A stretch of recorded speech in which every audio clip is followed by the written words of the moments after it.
Hey, this is Radiolab. I'm Soren Wheeler. I'm sitting in today for Lulu and Latif because I have a show that I want to look back on. A little rewind into our past, something we do every other week, which means that some of you may have already heard this one. But not to fear, we'll be back with brand spanking new content next week. And also, this is a really good story, and it's one that feels to me as relevant, if not more relevant today than it was when we aired it. And on top of that, at the end of the show, I will have an update from our senior correspondent, Molly Webster, who reported this piece and together with our former producer, Bethel Habte, put it together. Anyway, the show is called The Right to Be Forgotten, originally released in 2019. And what you'll hear is Molly telling the story to our host at the time, Jad Abumrad. Yeah, wait, you're listening? Okay. All right. Okay. All right. You're Listening to Radiolab. Radiolab. From WNYC. See? Rewind. All right, here's a good one. This is a guy whose murder conviction overturned, but he shot and killed somebody. I mean, this is violence, right? It ends up not being a crime, but he took somebody's life with a gun. His position is... Hey, I'm Jad Abumrad. This is Radiolab, and we're going to start off today with a conversation that happened in a conference room somewhere in Ohio. Let's see. So, Okay, so maybe... just how I got to Yeah, Cleveland. so maybe walk us through that part. Comes to us from our reporter, Molly Webster. So it was like September. We were looking around for stories for something. One of our challenges, like bears or bad news, breaking things. Mm-hmm. And so, I don't know if I've ever mentioned this, but I'm from Ohio. Really? Yeah, I know, it's shocking. and so I thought, I'll pull the Ohio card right now. I'm gonna look at this online news site, cleveland.com. But there's nothing in the story that is like harm. I mean, yes, it says he shot someone, but he did shoot someone. I think I saw a headline on their homepage about the right to be forgotten. So the information about the case is preserved. It's just when you search his name, it doesn't come up. Wait, time out. This is a room full of people trying to figure out if someone has the right to be forgotten? Well, I didn't actually know, so I just emailed the guy, Hello, who had written about the experiment, this is Chris. Chris Quinn. I am the editor of Cleveland.com. He's basically the head honcho. Got it. I started at the Plain Dealer in 1996 as a reporter. So Chris's story is he started out at the print newspaper, the Cleveland Plain Dealer, and he was a reporter. Okay. He did that for about 5 years, then he moved on to become an editor. And then in 2013, they created an entirely new newsroom that they asked me to lead. He basically became the editor-in-chief of their online paper, Cleveland.com. And what we really were trying to do was figure out what kind of content does the digital audience want. Once he moved online, it was like the audience was different, the format was different, the speed at which they had to put up stories was different. We're putting this up now. But there was one part of the online process that kind of stuck out to him, and it had to do with time and memory. Yeah, this actually, it began, I think it was in 2014 when I first wrote about it. Like back in the day, if you did something stupid, got arrested, and ended up in the paper. If it's in the paper, as it was for decades, it's printed in the paper. People would read it in the morning, and then they'd throw it out. And it drops out of sight. It's not easy to find. I mean, there's some newspapers that kept indexes that would be at the library, but even with those, you'd have to go to the library, know there was an index, look up a person's name, and get to it. And if someone really wanted to find it, they'd probably have to spend hours or days just scrolling through microfiche slides to finally, maybe, discover that thing about you from your past. But now that everything is online, it's there always and forever. So if you're going on a date, it's there. If you're going for a job, it's there. It just never goes away. It's right up front forever. So as Cleveland.com started putting up all these stories about, people driving drunk or vandalizing property or streaking across the football field, Chris started getting these emails.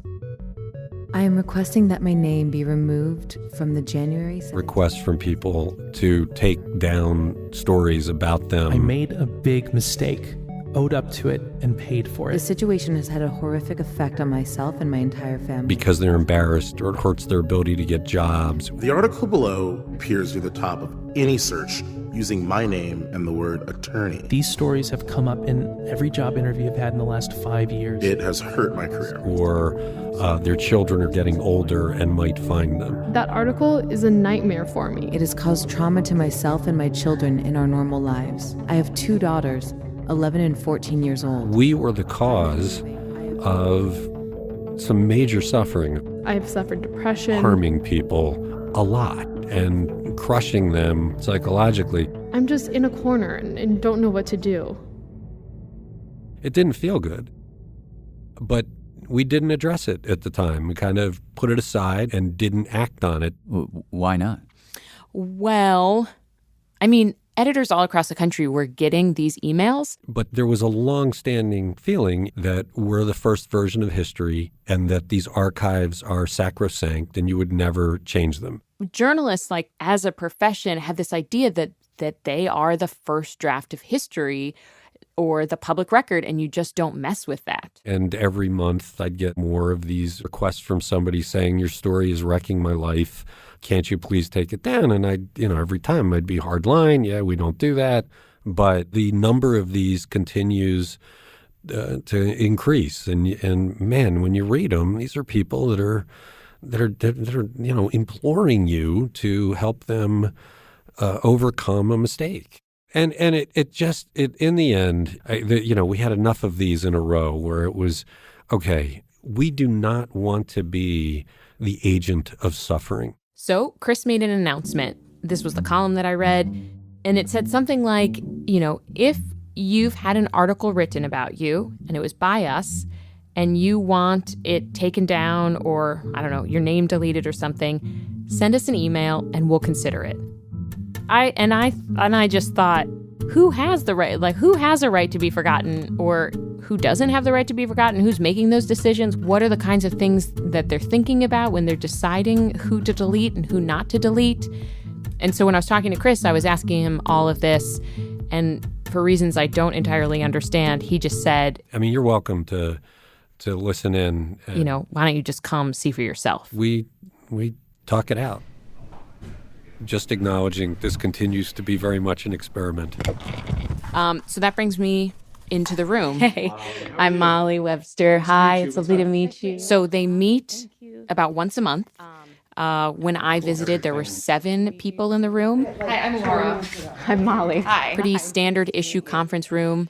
There was the special projects manager, the social media editor, the public advocacy manager, a crimes editor. We have Mike and Mark, a former rock critic who is now the head of the culture desk. I'm Mike.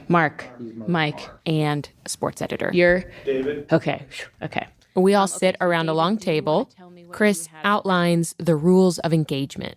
We're not going to name the people as we talk about them. We'll just use the numbers for the cases. Defendant number 1. Well, yeah. And everyone has in front of them this document that's about 50 pages. It has 12 different cases outlined, and each case has got the articles attached to it, the statement of the person about what they want removed, is it a name or a mugshot, and a personal plea for why they want it taken down. Yeah. All right. Yeah. Cool. Are we ready to start? Yes. All right. So this is an attorney that, there's one sentence really about him, caught up in another case, did plead to a misdemeanor and did have it expunged. This would seem to me to be a no-brainer. But he's an attorney charged with obstruction of justice. He pleaded guilty to obstruction of justice. A misdemeanor charge of obstruction of justice. Quick note, for a morass of legal and ethical reasons, we are going to try to keep all the people we talk about anonymous, so you're going to hear a number of bleeps. Notorious case. He was the minor figure in it, but the other 2 attorneys What if I was were... hiring a lawyer? I want to know that this happened. You'd want to know that he would obstruct justice on your behalf because it gets you off. I think it's a public service to leave his name up so that people know. I disagree. No? Only because of the paucity of information that's in this story about And that's it. all there is. That's This it. is it. I mean, you have no context. You don't know what, and he's had the record pleaded expunged. guilty to something. Yeah, but he's saying. So one of the first things that happened was that they started getting in these arguments about how much value an article had and whether or not it was serving a public good. That's the use that journalists point to. We do need names. We need to put names to these arrests because it's part of the public record. This is Kelly McBride. She's an ethicist at the Poynter Institute. I did have this experience where my kid was on a soccer team, and there was this coach who seemed really questionable to me in his behavior and the way that he acted around the kids. And, sure enough, on the mugshot site in my local hometown, this guy showed up for domestic violence. Ooh. And so I went to the athletic director and I was like, hey, this guy can't be working for us. And that's the use that journalists point to. Mm-hmm. Is that you should be able to find out the bad information about somebody because you might be considering employing this person around your children. Or really employing them at all. And I do get the idea. Back in the room. The whole sense of like, if I'm one of his customers, I would probably want to know that. There was a lot of debate. Is this thing the lawyer did bad enough that all of us need to know about it? But he's still licensed to practice law, right? I mean, the bar here, they're pretty thorough about, looking at this stuff and deciding whether somebody is fit to practice law. The bar didn't do anything to him. And so one of the big questions is, how do we make that judgment? Should we follow the courts? You can hear them putting a lot of weight on whether or not a court has sealed or expunged a record, which is basically the court making this decision to remove the case from its own record. This is sealed. We're relying on a court that said, yes, you've done your time, you can have it sealed. So we would need a very strong argument here not to do that. You want to make your argument stronger, Laura?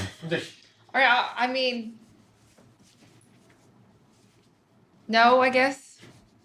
Does anybody want to make a strong argument here? All right. Lot of head shaking. In the end, they decided that this lawyer dude had the right to be forgotten, and so they just sort of vanished his name from the article. And that was one of the simpler ones.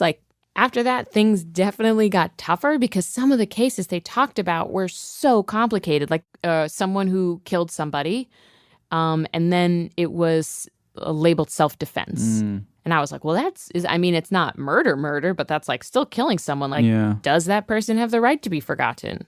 And then one of the hardest cases. All right, on the fourth one, he did have it expunged. Was actually a cop. His record was sealed. But, it is a police officer. It's theft in office. But over the course of a few years, he lied on his timesheet and walked away with thousands of dollars. We've said on the front end of this that sex crimes, violence crimes, and corruption were much less likely to do this. So I guess this comes down to, would you view this as corruption, or do you view this more as a guy who was theft in office kind of thing? The cop, in his email plea to the group, he said basically, look, I've been on the force for many years. I've never had an issue. I shouldn't have done this. I know that, but this was just one mistake. This was not some elected official. This was not use of force. This guy was skimming overtime. I think, but again, when the firefighters were having time stuff too, that was a big problem. So but this is one guy doing one thing. I'm so back and forth on this one. But he didn't abuse his authority as an officer. He stole from his employer. This is like any other theft.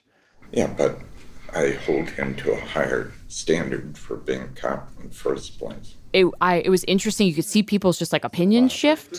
This was not a momentary lapse in judgment. This went on for years, it was right? Yeah. And it's only been years since this story ran. And so I don't know, that means something to me. Like, this was an ongoing thing about what he had going. He's taking the money, the extra money. And I'm with Mark. Like, the public trust issue here, this isn't some, water department guy skimming copper off the, some job site. Like, this is a police officer stealing overtime over the course of years. I mean, that's a veteran, as he described himself, I believe. But I think that I guess I see that. I don't know. I first read this and I was like, yes, I think we should let him be forgotten. But now I'm kind of on the other side. Like, I think because it's not a ton of money, he's not a public threat to people. But because he is in a position of trust, in a public position, taxpayer money, I think you guys are right when you're saying he should be held to a higher standard. Well, but remember, get back to our central question. Is the value of having his name there greater than the pain it's causing him for being there? Again and again, Chris just steered the conversation back to that question, which is, does the value of having this article up outweigh the harm it's causing someone? But the trick with that question is, how do you know what information will be valuable in the future? I mean, if we put this story behind a wall and other police departments don't see it, what stops him from going to get a job? If he gets it sealed and this story goes away, other offices might not be. I wonder if he lost his certifications. We should look that up. We should do the research. Because we're talking about another Tamir Rice case. That's 12-year-old Tamir Rice waving a... Hovering over the conversation was what happened to Tamir Rice. 12-year-old Tamir Rice holding a toy gun. So in 2014, in Cleveland, police officers shot and killed Tamir Rice after they saw him holding a toy gun. The two policemen said that Rice was warned 3 times to show his hands, but no bystander heard that or any warning before the shots. I did not know this, but the cop who shot and killed Tamir Rice, before he worked in Cleveland, he worked at another police department where he was deemed unfit to serve. And then when the Cleveland Police Department was hiring him, they didn't dig into his records, and then the other police department didn't offer the records. And since it had never been a news story that was Googleable, no one knew about it, so he was hired. If all records of this disappear and he applies to be a cop again, it would be basically our fault that he's able to do bad things. And so in this case, one of the thoughts in the room is, what if one of these people does something horrendous, right? What if in a future year, they go in and, kill 17 people? Wouldn't you want to know about their past transgressions? I actually talked about this with Chris in one of our interviews. I mean, wouldn't that make those past transgressions relevant again? And he told me that when they do decide to delete someone, we're keeping a spreadsheet of the names that we've taken out at very limited access. Wow, that feels like a crazy, powerful spreadsheet. Yeah, I know. Is it in a vault? I'm not sure. Like I keep saying, this is an experiment, and we're not there yet. So in the end, what did they decide to do with the with Timesheet Cop Guy? Yeah, they did not delete him. Oh, wow! And was that a unanimous, or was it a split decision? I actually think by the end that once Tamir Rice walked into the room, you could kind of feel the energy shift to the non-deletion side. Wow. So they just sort of wrapped it up, decided not to delete him, and then it was on to the next case, which is a very good one, and we'll get to it after the break. Okay. Radiolab will continue in a moment.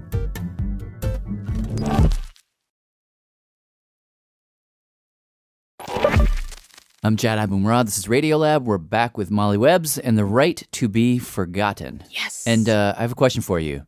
Yes. The The Cleveland.com newsroom, are they the first people to do this situation? No. It's happening all across the country. Around the country, newsrooms are tearing their hair out, trying to figure out how to deal with this. That's Pointer ethicist Kelly McBride again. Because there are thousands and thousands of people who did one stupid thing, and that is the thing that the internet remembers them for.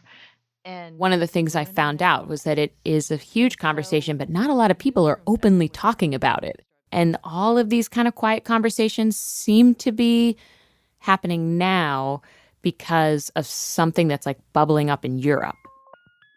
What's bubbling up in Europe? Well, so basically what happened was in Spain, this guy, Mario, in 1998, he had basically gone into bankruptcy, at which point the local newspaper published an announcement about it. And then 10 years go by.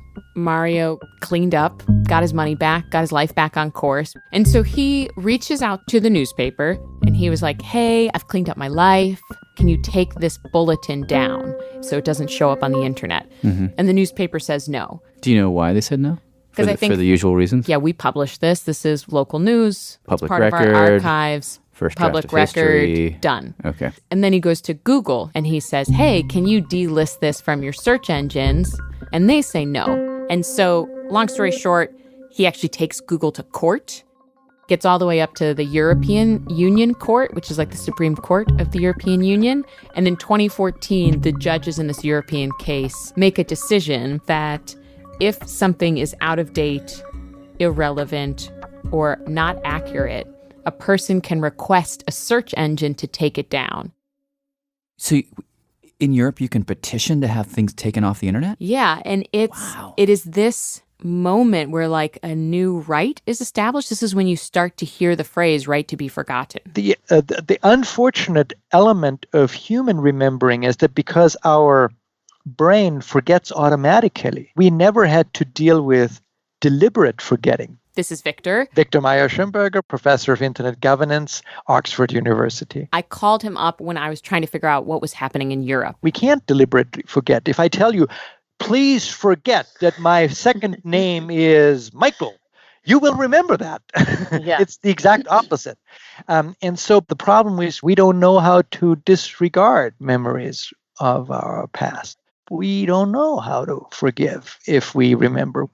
And so as we become a remembering society, we become an unforgiving society. So he is a strong proponent of policies that help us forget, even just a little bit. And that's the point that I wanted to make. I'm not in favor of annihilating memories. I'm in favor of putting them in the shoebox and stashing them in the attic. So that if you really want to make the effort to go up there, you can take them down, you can read them. Pour yourself a glass of wine and go through them. But you don't stumble over them every day. And at some level, I think that's part of the thinking behind the European Union policy. Like, can we just take some of our stuff and put it back in the attic? And pretty much everyone I spoke to here said a Mario type of case is coming. I mean, basically the consensus is this is going to start going to court in the States. Really? When the European Union went with a right to be forgotten, I started to look at that thinking, is that we shouldn't have a law like that here because of the First Amendment, but is that something as an industry we should consider? And Chris is like, we got to do something, but we don't want it to be a law because of the First Amendment. We still want editorial independence. So why don't we just figure it out on our own? And this is like every newsroom figuring it out for themselves. That seems to be the moment that we're in right now. You do really get the sense that it's like on the fly. They're figuring it out as they go. But then you think, at what point do rules come into play? Yeah. If you do everything on a case-by-case basis, by its very nature, it is subjective. All right, this is a good one. It's a college kid who got involved in...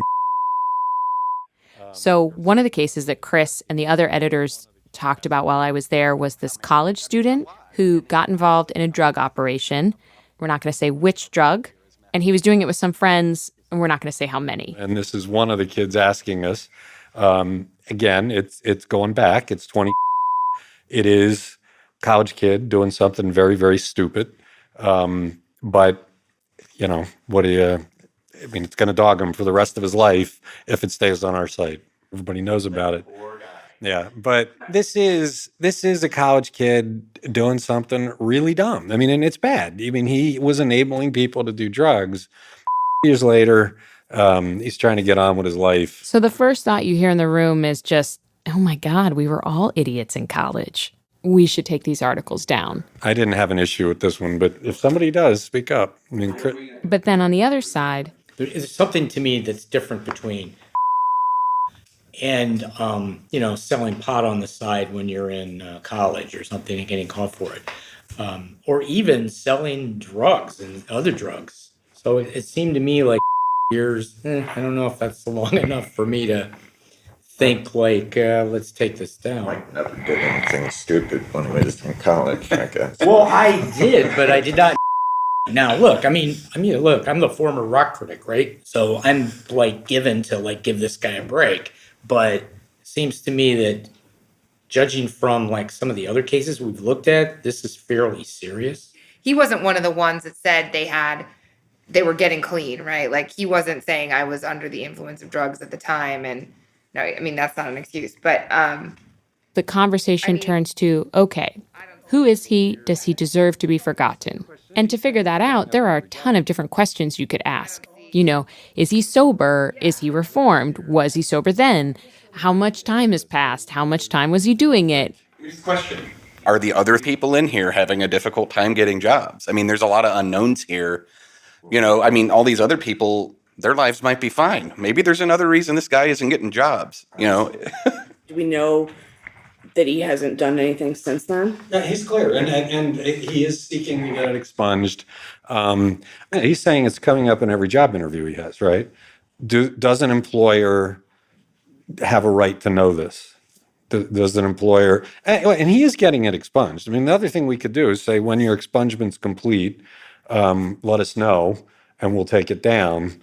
But years later, he was in college. He was 25. He wasn't like he was 18. But remove the fact that this is a clean-cut kid who was going to a private college, and move this scenario to the same age, the same race, but not in college and in some rural community. And at this point, questions of race and class come into the room. All the editors are white.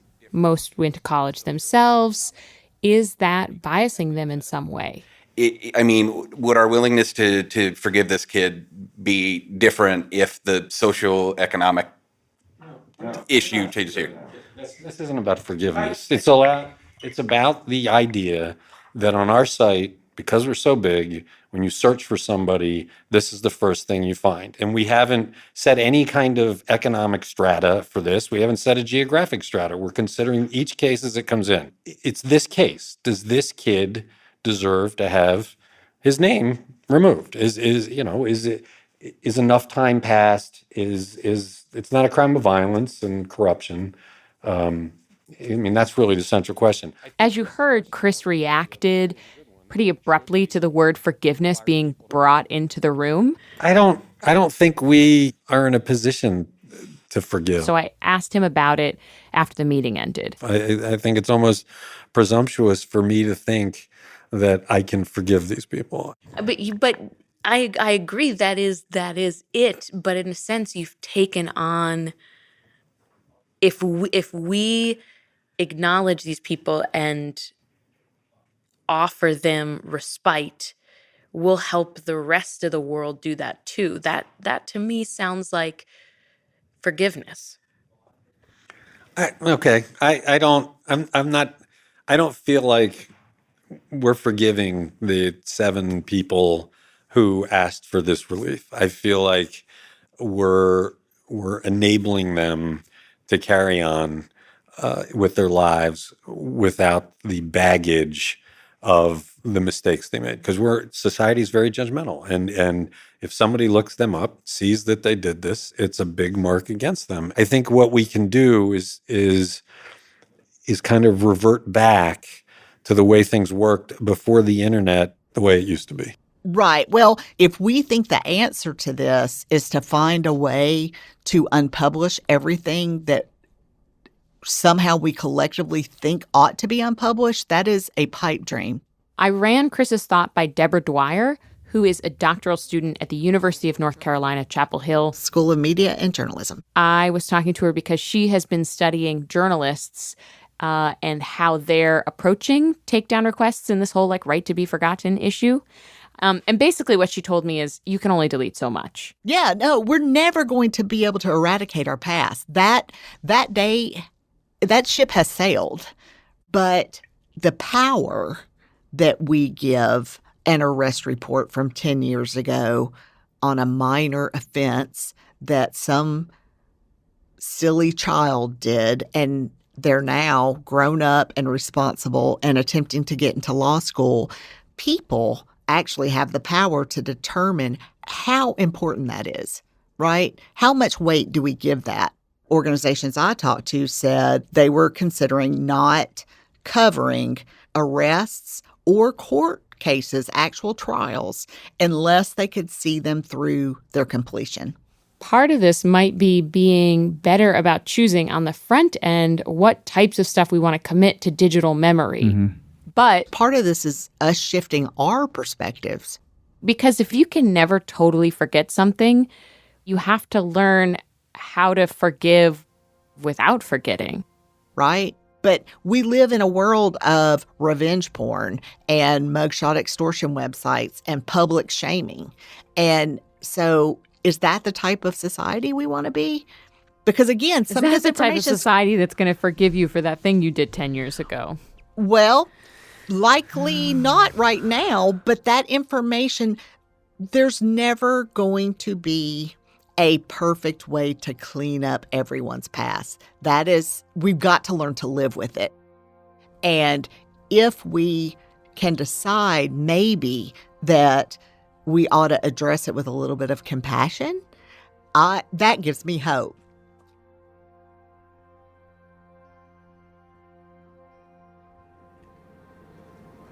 We're not doing that one. I'm looking for one of the simple ones just to delete. Yeah, for a delete.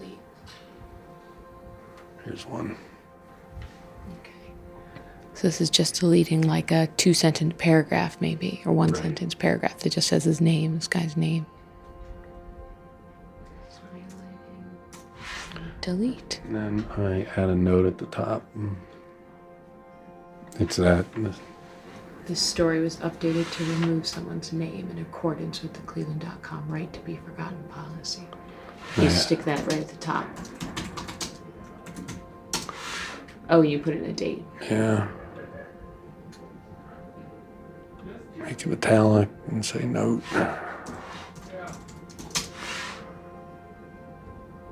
And hit save. View on site. And it's gone.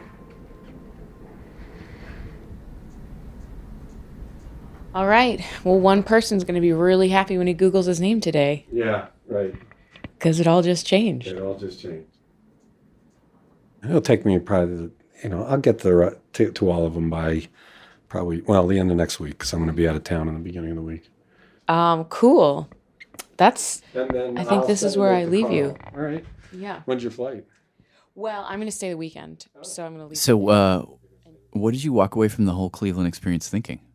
That I was confused. That I guess one of the things is that you can walk into that room, you're making this decision, and you don't have a lot of information to go off of. Like if you're lucky, you have an email, maybe a sealing order, and the articles that featured the person. And at times that feels like not enough information. You just think I want more. And then at other times you think, gosh, it would be bad if we had more information, because then I might just start judging this person. And it might actually get more subjective. I don't know. But there's one more chapter to the story, a a very long while after I got back from Cleveland, I got an email from Chris. Okay. And it said that day they had just done another round of Right to Be Forgotten petitions, and that he thought that one of the people would be interested in talking to me about what they did and why they wanted to be deleted. So at that point, I called this guy. Hello. Hello. How are you? I'm okay. A little nervous. You made it? Nervous is fair. I did. I wrestled traffic, so I was a minute late. Let me just make sure everything's settled on my end. So I have you until noon. Is that right? What time do you need to get back to work? I can be here longer. Okay. If need be. Okay, we'll just roll with it then. Let me power down my phone too. Yeah. So you know how throughout this whole episode we've been bleeping out facts? We're going to keep doing that with this case. We'll just hold back some information. In some instances, we might change a fact. Sure. It is obviously a risk for this guy to be talking to us, and we want to give him the chance of anonymity, but he is up for that risk. Well, you go on a journey like this as a person who really never, aside from a speeding ticket, really never interacted with the criminal justice system, and it changes your whole way of thinking and how you approach life and how you approach each day. And so by me perhaps talking about it, maybe it gets people thinking about it and trying to gain understanding, I guess. So the story of this guy, should I give him a name, a fake name? Yeah, give him a fake. Seth? Seth. Okay. So, back in the 2000s, 2010s, Seth was just living a pretty solid life. He had a good job, a wife, 2 kids. And then over the course of a few weeks, I exposed myself to 2 women. Mm-hmm. Once in his neighborhood in front of a woman who was driving by. The cops showed up later that day, but they just sort of gave him a warning. Nothing really happened. And until days later when I did it again. This time it was to another woman. And we'll just say it was at the gym. And cited by police, and everything started. I called my wife, and I met her at a local park, and I told her. He tells her what's happened. He tells her everything? He tells her everything. And part of what they talked about that day was something that had happened years before. Yeah. When I was 10 or 11, I was sexually abused. Now, I didn't think of it as abuse at the time. I felt a lot of guilt, a lot of shame. I thought I was in on it. So it was probably okay. That's what I was thinking. And I really didn't think it had an effect on me. But it did. Again, these are not excuses, but I think the most damaging thing was how I was introduced to sex and how that became an issue, and me not getting help for that. And again, I'm talking all about me, but I really frightened 2 women, and I'm just I'm just sorry. I'm just so sorry. Eventually, Seth has to go down to the police station and get, his mug shot taken and actually get charged, misdemeanor charges against him. And this was a couple weeks later when the police officer called and said they're actually going to file charges, come down to the police station. I went down there, right away. I'm like, okay, we got to go. And I was wearing a hoodie and had just woken up, and no thought in my mind was they're going to take a mug shot.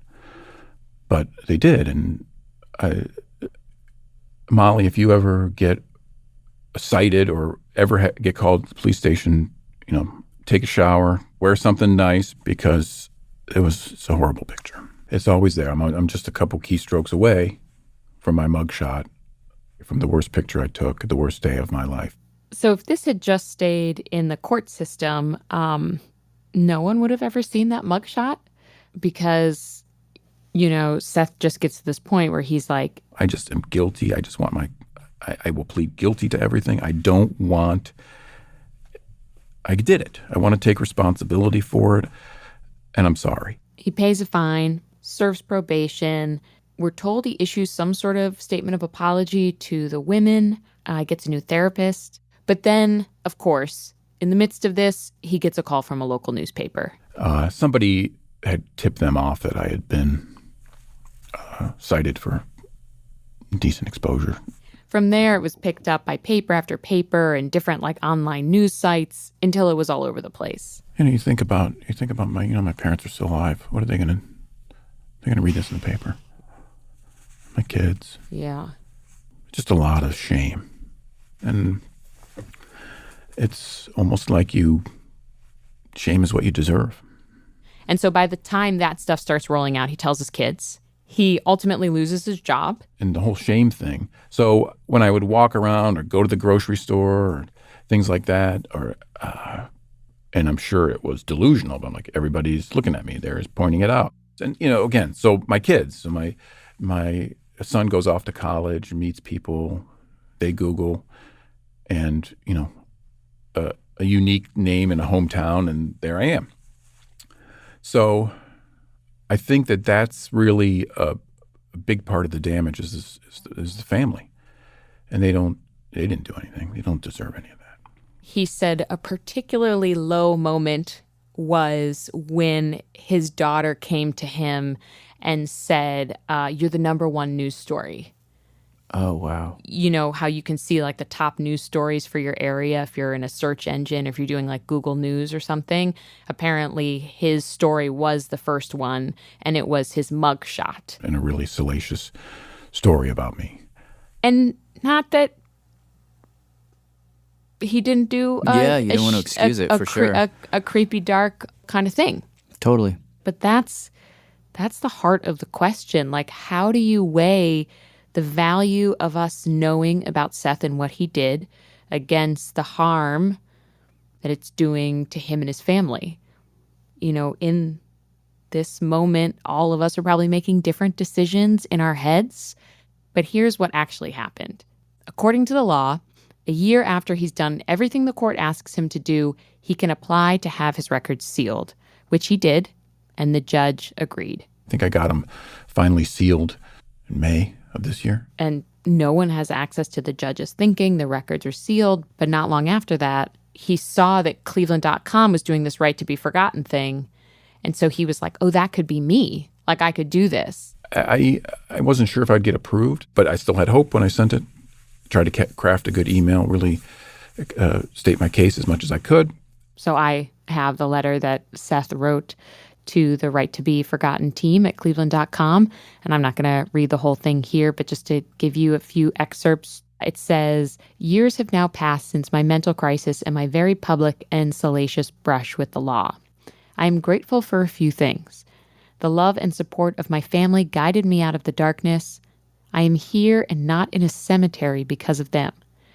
He continues, "I am also happy that I was able to model for my children exactly how a person should behave after making a monumental mistake. While I would do anything to turn back the clock, alter my actions, and spare 2 women from my frightening behavior, I simply cannot change the past." And it goes on, "I ask that you consider me and my actions for the Right to Be Forgotten initiative and that you remove my name and photos from the articles written about me. I am grateful for this consideration. Thank you." So I got an email from Chris saying that we met and you've been approved.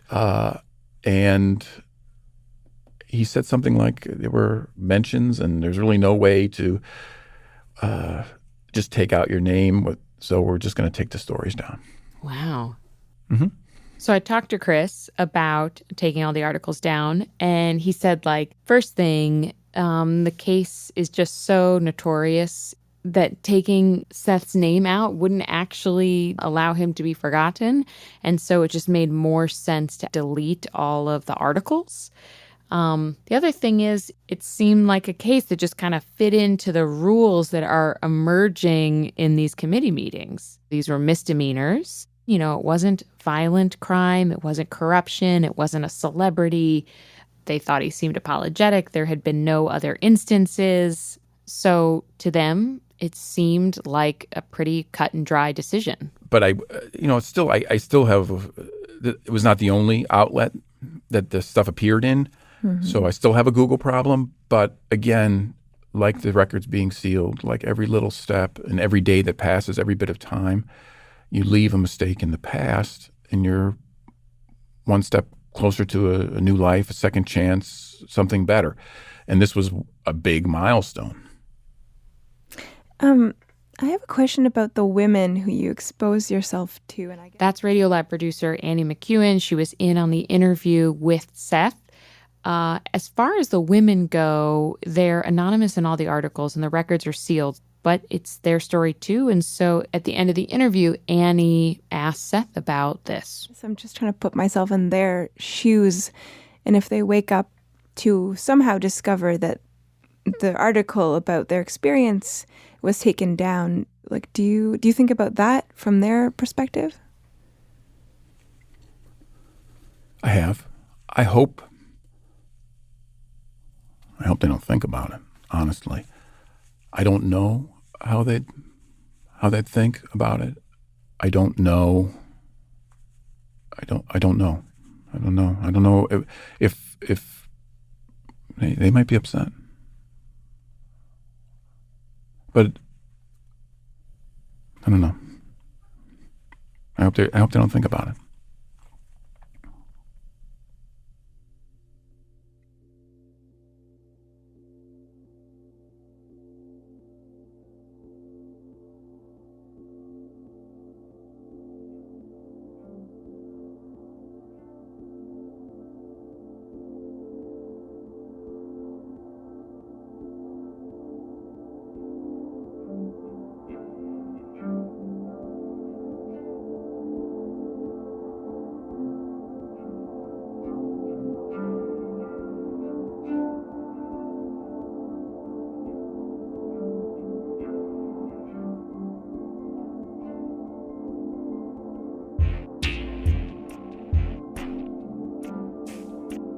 Thank you, Molly. You're welcome.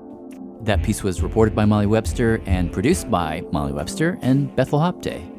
We have a few people to thank: Kathy English, David Erdos, Ed Haber, Brewster Colley, Jane Kamensky, and to everyone who shared their story with me. Okay, well, I guess we should go. I'm Chad Abumrad. I'm Molly Webster. Thanks for listening. Okay, so that was the show as we aired it back in 2019. And then actually just a couple days ago, I sat down with Molly to find out about the current status of our journalistic forgetfulness. I'm not really sure where to start, but I guess the thing is it's been 4 years. So much has happened in the country. Yeah, like a pandemic, protests and elections and insurrections. Yeah. It felt like a moment to go back to people and say, like, are you still thinking about this? Like, what has changed? Right. Did other people take it on? Are people doing it? Is Chris still like a bit of a pariah in the community for doing it? And so, I recently spoke to Chris and he said that when the piece came out, he just started getting calls all the time from other newsrooms who wanted to have more conversations about the right to be forgotten, how to run it in their newsrooms, like what to do. And so there was like this picking up of steam. And then I guess the Boston Globe said that they would start considering unpublishing. And then the AP said that they wouldn't publish names in stories that were just about initial arrests for minor crimes. And they said, like, if you, local news organization, choose to put names into just an arrest story, we won't even run it. Interesting. So that probably made a lot of local newsrooms start reporting differently. So it's not just unpublishing, it's also changing the way people are what they're publishing in the first place. Right. And so what Chris said, and then I talked to Deborah Dwyer again, what she was saying is that you sort of in the last 4 years, what you've seen is this idea of unpublishing become more pervasive throughout news organizations. And then both Chris and Deborah said that, especially in the last couple of years following the protests after George Floyd's murder, that newsrooms are thinking a lot more about what they publish, what they're choosing to unpublish, and then how those decisions amplify racial inequalities. So those, yeah. And what about just going back to like Chris and Cleveland.com, are they still What are doing they up it? to? Yeah, what are they up to? Are they still doing it? Or? Right. So Chris and his team in 2020 applied for funding from the Google News Initiative to try to take on unpublishing with some sort of programming. Is there a way to just surface things we are interested in unpublishing and then just automatically do it so no one has to request that we do it? And to try to surface those articles, they came up with this list of keywords that might lead them to articles where they would want to unpublish. Serve up at least a first pass of articles that might. Yes. These are the ones that should be considered. Yeah, should be considered. And then we will narrow down the pool and then get rid of some or unpublish some. So they still have to do this thing they do where they sit around the table and talk about these things, right? Yeah. So they actually hired a group of retired editors just for this project. But the first time this program was used, it surfaced like 130,000 articles on their website were suggested as ones that they could pull. Oh my God. Just from Cleveland.com. Okay. Chris says that this team of editors very quickly came to him and said, you got to narrow down the list because we're just bumping into so many articles where we would never unpublish it. Right. And so they tried again. They narrowed the list down. About 17,000 articles came back. And then Chris and that team of editors went through all 17,000 of those articles. Oh my God, that's still a crazy effort. That's still a ton of articles. All the while they're running a daily news organization. And so they went through 17,000 articles, and then they ultimately decided that 10,000 of them could be unpublished. The other thing that they did was that they did delete 10,000 mugshots that were on their website. I mean, it's just like, if I can take a moment, because 10,000? Yeah. I mean, I'm sure this scenario didn't come up in all 10,000, but just in Cleveland, that's a lot of cases where a person is applying for a job or to get into college or about to go on a date, and someone's going to Google them. Mm-hmm. That person would have come across a mugshot or an article that maybe made them look not so good. And then I don't know, like that's a big, that's a lot of people who are just in a deeply different relationship with the world around them because of this. Success. And then I talked to Deb Dwyer, and she offered me some perspective, which is that right now the unpublishing conversation largely centers on Google and Google searches. Right. Now, Chris and his team, when they unpublish something, they totally delete it, but many newsrooms just de-index it, which means that you just can't find it in a Google search, but it's still on the internet. And Deb said that right now what she's starting to think about is what happens when Google's not the main way if we all go search. back to Bing or something. Or when this thing that we all love called ChatGPT comes along. Or any of ChatGPT's cousins and friends just scour the internet. That does not care about a Google search. That only cares about what's on the internet. Huh. It's like maybe we're solving an issue with the tools that we currently have, but it doesn't mean the issue is solved forever. And in fact, forever may be tomorrow because new tools are at hand. Okay, that's our update. We will be back here, same place, same time next week with a brand new show. So make sure to check it out. And thanks for listening. Radiolab was created by Jad Abumrad and is edited by Soren Wheeler. Lulu Miller and Latif Nasser are our co-hosts. Dylan Keefe is our director of sound design. Our staff includes Simon Adler, Jeremy Bloom, Becca Bressler, Rachel Cusick, Akedi Foster Keys, W. Harry Fortuna, David Gable, Maria Paz Gutierrez, Sindhunyana Sambandang, Matt Gilty, Annie McEwen, Alex Neeson, Sarah Kari, Anna Raskuet Paz, Sarah Sandback, Arian Wack, Pat Walters, and Molly Webster, with help from Sachi Kitajima Molki. Our fact checkers are Diane Kelly, Emily Krieger, and Natalie Middleton. Hi, this is Beth from San Francisco. Leadership support for Radiolab science programming is provided by the Gordon and Betty Moore Foundation, Science Sandbox, a Simons Foundation initiative, and the John Templeton Foundation. Foundational support for Radiolab was provided by the Alfred P. Sloan Foundation.